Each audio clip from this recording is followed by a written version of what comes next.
Hello everyone, আসসালামু আলাইকুম। আশা করি আপনারা সবাই ভালো আছেন। আজকে আমি পালং শাক রান্না করব। প্রথমে পরিমাণ মতো লবণ এবং পরিমাণ মতো পানি দিয়ে সিদ্ধ হওয়ার জন্য ঢেকে রাখবো।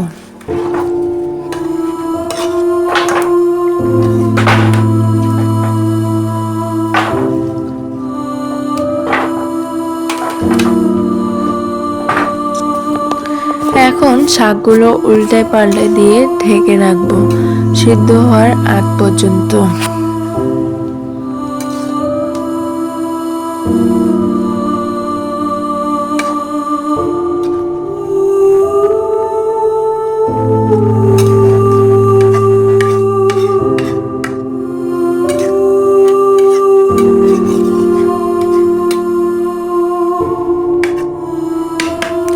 শাকগুলো প্রায় সিদ্ধ হয়ে গেছে।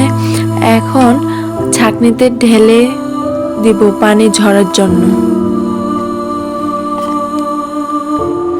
এখন কড়াইতে তেল দেব, কাঁচামরিচ আর পেঁয়াজ দিয়ে ভালোভাবে ভেজে নেব।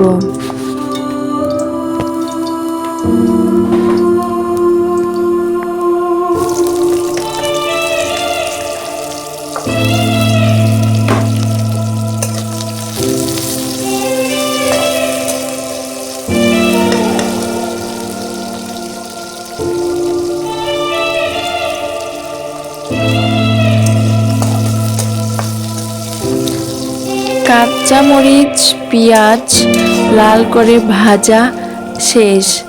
এখন ছেঁকে রাখা সিদ্ধ শাকগুলো দিব।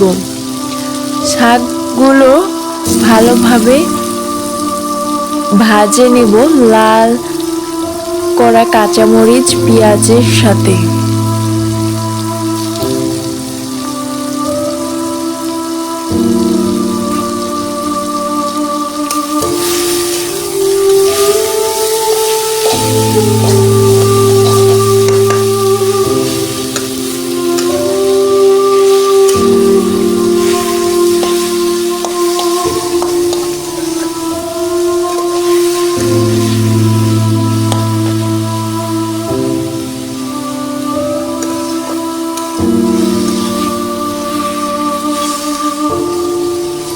শাকগুলো ভালোভাবে ভাজে নেওয়া শেষ একসঙ্গে।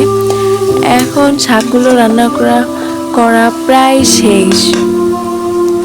খাইতে কিন্তু শাকগুলো দুর্দান্ত ছিল। আপনারা অবশ্যই কমেন্টে জানাবেন আমার শাক রান্না কেমন হয়েছে, আর আপনারাও চাইলে ট্রাই করবেন বাসায়।